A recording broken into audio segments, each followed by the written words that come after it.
지금 본 것처럼 우리는 흔히 불상이나 부처님 생애가 인도에서 나온 걸로 생각하는 사람이 있는데, 그것을 만들게 된 동기에 대해서 말씀드리겠습니다. 원래 그 불교의 문화는 두 개의 흐름이 있는데, 히랍에서부터 인도까지의 코스가 있고, 인도에서 온 두 가지 경로가 있는데, 그 히랍에서 나온 것이 굉장히 중요합니다. 그래서 결국은 히랍 사람들이 인도하고 전쟁해가지고 마쇼카 왕 때 거기서 전멸을 합니다. 왜냐면은 코끼리 떼가 와가지고 막 밟아 죽여서 그 사람들이 패해가지고 그 다음부터는 그 간다라 불교하고 인도 불교가 이렇게 갈라지게 됩니다. 근데 여기서 중요한 거는 왜 불상이 만들어졌느냐는 건데, 그 이유는 부처님은 미래를 아는 분입니다. 그런데 히랍이나 여러 나라들은 자기 나라의 행사로서 왕을 모시고 미래를 묻는 그런 모임이 있었는데, 그때 자기 나라의 왕이나 유명한 사람들이 미래에 대해서 말하는 것은 다 현실에 맞지 않았습니다. 그래서 그때 마명이, 또 마명이라고 그러네, 가니시카 왕은 왜 그런 훌륭한 분이 나와야 나라가 다스려야 된다. 그래가지고 부처님을 모시려고 한 겁니다. 그래서 부처님을 모시는데 가니시카 왕은 부처님의 생애를 정확하게 아는 분이 인도에 한 분이 계시다. 그래서 그분을 모셔오려고 이제 생각했습니다. 그래서 인도를 찾아가서 인도를 일부를 점령해가지고 가니시카 왕은 그 인도에 있는 마명을 내놓으라고 합니다. 그래서 그 왕은 내놓기가 아까웠지만 힘도 모자라고, 또한 가니시카 왕 자체가 지금 일어나고 있는 나라에 가서 해야 불교가 성하지, 불교가 성하려면은 부처를 강한 나라에 가서 해야 된다고 해가지고 양해를 얻고 쿠샨 왕조에 가게 됩니다. 근데 거기서 그 불상을 만들기 시작합니다. 불상을 만든다는 거는 그 가니시카 왕이 자기 나라를 영원히 발전하려면 미래를 알아야 된다는 거. 그래서 부처님이 아니라 그것 때문에 마명을 불러온 겁니다. 근데 마명은 자기 나라를 떠날 때 인도 왕한테 부처님을 널리 퍼뜨리려면 여기서 안 되니까 제가 가니시카 왕을 따라가서 불교를 퍼뜨리겠습니다. 이런 조건 하에서 갔습니다. 그래서 부처님의 생애를 만든 것은 가니시카 왕입니다. 그것이 불교 경전에는 다소 조금 생애는 나오지만은 빠진 게 많기 때문에 가니시카 왕이 와서 비로소 부처님의 생애를 완성했고, 그 다음에 그러기 위해서 불상이 나오게 됩니다. 그러니까 불상이라든 그리고 동시에 여러 불상이 나오게 되죠. 간다라에서는 아미타 열애라든가 또는 뭐 약사열애라든가 여러 불상이 나오는데, 그런 거는 인도에서는 그런 부처님밖에 없는 것입니다. 이걸 혼동하는 사람들이 많은데, 우리나라에서 절에 가면 어떨 것 같으면은 여러 그 부처님이 계신데, 그것은 인도에서 나온 분은 한 분도 안 계십니다. 그리고 한국의 경우는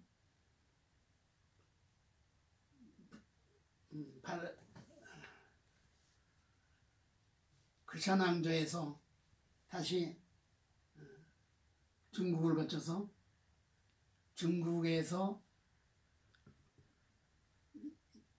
우리나라에 들어온 것이기 때문에 한국 불교의 근원은 완전히 중국하고 관계가 있고 인도하고는 관계가 없습니다. 인도하고는 거의 관계가 없습니다. 여기서 중요한 문제는, 그러면 부처님이 왜 태어났느냐 하는 데는 첫째는 미래를 알고 구산왕조를 번영한다는 것이 첫째 목적이었지 불교하고는 별 관계가 없었고 또 간센보살의 경우는 사라스트라교 세계에서 제일 먼저 발달한 세계 종교가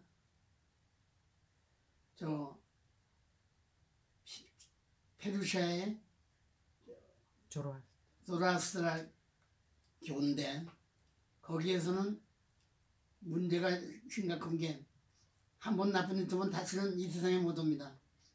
선과 악이 있어서 악한 사람은 구원을 받지 못하고 또한 사막에서 죽게 될 때 상인들이 죽게 될 때 물이 없으면 죽게 되는데 그때 조라스트라의 마스다의 딸 아나히타라는 여자가 물을 줄 때는 조건이 있습니다.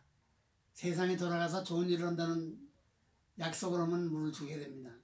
그래서 그렇게 해서 살아난 것이 생긴 것이 간센보살의 기원인데 불교에서는 그 보살이 그러한 조건 없이 모든 사람을 구제해주는 그러한 면이 간센보살의 그 스케일입니다. 그런 역사를 한번 정리하는 것이 필요합니다. 그래서 우리는 또 한 가지 중요한 문제는 3세기에 세친이나 무착 이런 사람들이 유식론을 썼습니다. 유식론의 중요한 것은 이 마음의 세계 그리고 또한 마라난타는 한국까지 백제까지 불교를 전한 이런 유명한 스님이 있습니다만 내가 학교 다닐 때는 마라난타도 인도 사람이라고 되어 있는데 지금은 고향까지 제가 다 찾아냈습니다. 이런 걸 보면 불교가 지금 할 일이 굉장히 많습니다. 정리가 안 되어 있습니다. 그래서 내가 파키스탄의 대통령을 만났을 때 불교의 그 부처님 생애를 일단 중요한 거를 여기서 정리하고서 간다라 불교를 소개하면은 그것은 간다라가 크게 일어나는데 인도하고의 관계 때문에 그걸 빼면은 이게 조금 간다라도 파키스탄도 손해본다. 그리고 그런 얘기를 했으면 내가 충고해 준 거는 지금 파키스탄에는 쉽게 말해서 세계에서 가장 아름답고 높은 산이 에베레스트는 티베트에 있습니다. 그 티베트 옆에 마라난타, 마라난타, 간다라의 나라에는 슈메르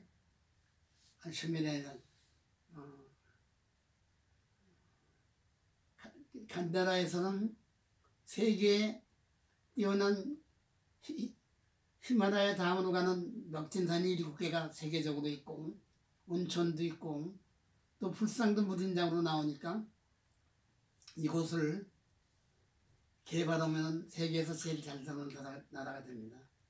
왜냐하면 전 세계가 최초의 불상이 뭔가를 보러 오기 때문에 그걸 먹고 살 수 있는 나라라는 거. 그래서 대통령이 너무 좋아서 마라난타에 병이 들었습니다. 마라난타 하고 그리고 회교도의 경전을 못 읽겠는데 나한테는 그 유식론 갖다가 강의 시켜가지고 막 난리가 나고 그런 적이 있습니다. 하여튼 중요한 문제는 파키스탄이 만약에 종교는 별도로고 무진장으로 가지고 있는 불상을 캐서 큰 박물관을 찾게 만들고 세계 최대 불교 사원을 건설하면은 종교의 이슬람교가 98%는 별도로 하고 세계에서 제일 잘 사는 나라가 됩니다. 왜? 잘 사는 나라라는 것은 관광객이 써고 나는 게 제일입니다. 과학인 무슨 수출이니 수입하는데 그 돈이 많이 들지만 관광이라는 건 그냥 계절로 들어와서 돈 뿌리고 하니까 근데 여기 다 있는 거니까 그걸 통해서 하는데 문제가 있다. 왜냐면은 너희 나라 사람들이 해야 되는데 무조건 간달 불교로 가르쳐라. 그래서 그것을 대학까지 만들고 요새는 변합니다. 종교는 무슬만 가르치면 파키스탄 사람이 풀프라인들을 가질 수 있는 건 뭐냐면 우리는 무슬만이지만 그래도 동양에 한국까지 불교를 전했다는 프라이드가 대단합니다. 그런 나라가 없죠. 다른 나라 이슬람 국가로는.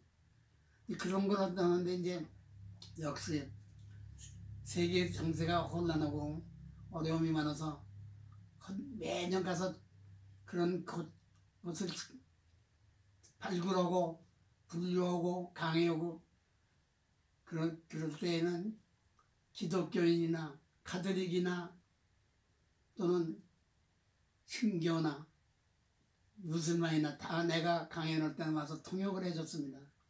왜 그러냐면은 거기 문장으로 나오는 걸로 일단 일으킨다는 거, 그 나라를 일으킨다는 거, 이거는 어느 특별한 사람이 할 일이 아니고 인류가 해야 할 일이라는 것을 깨달았습니다.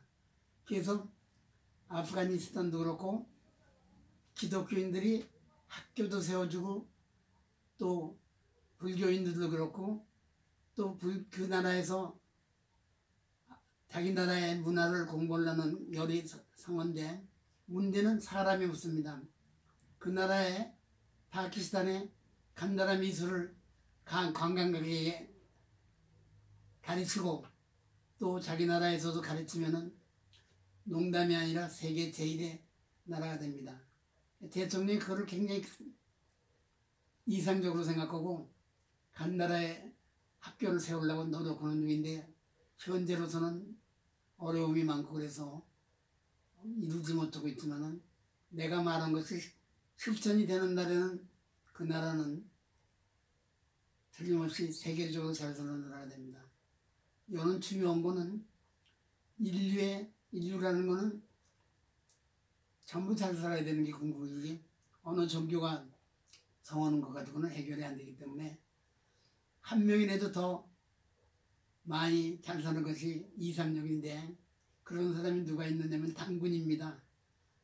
그런 얘기까지 해서 내가 당군은 왜냐면은 홍익인간이라고 해가지고 될 수 있으면 많은 사람이 잘 사는 거 뭐 기독교인이 살아라 뭐가 들리다 이런 걸 떠나서 인류 전체에서 다 잘 사는 걸 제한 못하는 것을 얘기했더니 당군에 대해서도 관심을 갖게 되었습니다.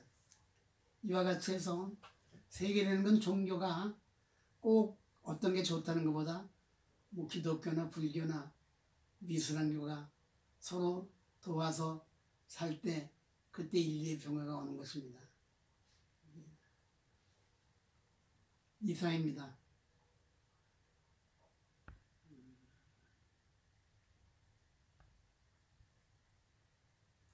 지금 얘기한 걸 종합해서 볼 때 그럼 도냐 공이냐 이런 문제가 있는데 왜 공이 인정받았는가 여기에 대해서 말하겠습니다. 이거를 세계적으로 이룬 사람은 나디엘이라는 여자인데 그분이 전 세계에 있는 관야경을 다 모아가지고 그 역사학을 과학적으로 연구해가지고 발표를 했습니다. 근데 서양에서 만장일치로 통과됐습니다. 그것이 옳다. 그래서 서양에서는 슈메르에서 또 와가지고 중국에 와서 한 1세기 동안은 도교의 영향으로 전해졌는데 수행도 그렇고 주문도 그렇고 다 도교의 영향이었는데 그것이 그 예에서 무슨 묘법이야 나경이니 이런 거 다 도교의 용어다. 그것이 이제 100년 지난 후에 인도에서부터 다시 그건 방대한 건데 이거는 짧은 거고 중국 거는 짧은 한시인데 그건 한시였는데 본격적인 것이 들어왔다. 여기 큰 논쟁이 있었는데 오랜 논쟁 끝에 지금은 공이 한국의 동양에서도 공인되고 서양은 말할 것도 없고 그래서 승리를 거둬서 대성했는데 그 공이라는 거는 어마어마한 사고라. 피카소도 그거 알면서 세계적인 화가가 됐다. 예를 들면 그런 것도 한마디 해주세요. 피카소의 세계적인 그림은 공을 발견한 거다. 서양 사람들이 공을 몰랐다는 거예요. 그리고 그 다음에 이제 그러면 그 근거는 됐죠. 서양에서는 그걸 완전히 인정했고 동양은 그냥 왔다 갔다 뭐 하는 경향이 있지만은 서양에서는 완전히 그렇게 돼 있다. 여기도 공으로 인정해요. 말이 돼요? 예, 말이 되죠. 네. 예. 그러면 그거는 너무 좋죠. 네네. 공으로 되는데 많은 논데 있었어요. 아, 근데 그랬네요. 중국 사람이 부자되니까 그냥 도를 잡고 했는데 나중에 도교에서는 무료하니까 안 돼. 결국에 가서. 그래가지고 나디의 논문이 이렇게 세계적이에요. 그 유럽 사람들이 거꾸로 결정을 졌어. 이거는 저 공이다. 그리고 여기도 공이 됐다 결론은. 그런 얘기를 그거 얘기해 주면 좋죠. 여기도 공은 공이라고 그러지 뭐라고 안 그러잖아요. 그래야 그래요. 그렇죠. 근데 그것도 오랜 투쟁이 있었다는 거죠. 근데 자세히 하려면 무루에서 설명한 것도 재밌어요. 무루한 것도. 그래서 거기에 이제 그런 얘기도 해주면 서양 사람이 그걸 증거로는데 양자역학에서는 사람이란 물질이라는 거나 하고 물질은 뭐예요? 파장이에요. 물질이라는 게 파장하고 물질이 같은 건데 쉽게 말하면 물질 소입자라고 보면은 상자에 구멍을 2개 뚫어놓으면 소입자가 하나만 들어가고 한 군데 못 들어간다. 빛을 비추면 다 들어간다 이거예요. 그래서 공이 옳다는 거죠. 무슨 말인지 아셨어요? 소입자처럼 물질 넣으면은 텔레비 하나만 나오지 10개 갖다 놔도 하나밖에 안 나와. 근데 100개 갖다 놔도 나오거든요. 그건 뭐냐? 공이니까. 그래서 거기서 답이 나와요. 공이다. 되게 재밌어요. 이거 지금 내가 아주 아웃라인만 해도 굉장히 재밌는 얘기예요. 근데 우리가 시간이 많으면 중국 사람이 무르바가지고 쓴 논문들이 소개되면 재밌어. 그것도 또 그래서 듣는 게 많아요. 왜 무냐? 재밌죠? 예, 재밌어요. 근데 결국 나가보면 무가 아니죠. 피카소가 그림 그렸을 때 눈 하나가 여기서 뒤를 보고 다 보잖아요. 빛은 그래요. 빛은 눈에는 2가지가 있어요. 무슨 눈이 있냐면 육체적인 눈, 하나는 영적인 눈이 있어요. 왜 그러냐? 사람이라는 건 육과 영이 있기 때문에. 선생님도 영이 있단 말이에요. 나도 있고. 부정을 하든 말든.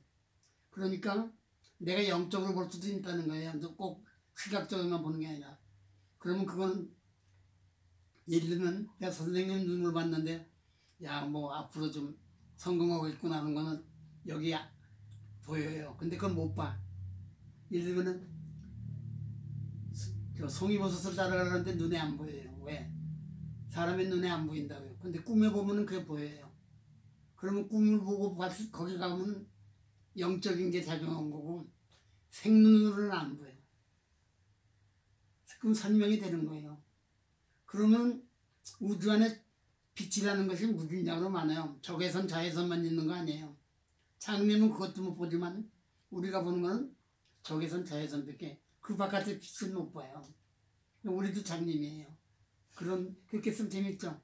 말이 돼야 안 돼요? 되죠. 그런 식으로 이제 전개하려고 하고. 근데 재밌어야 하여튼. 근데 선생님 머리 써서 해줄 때죠.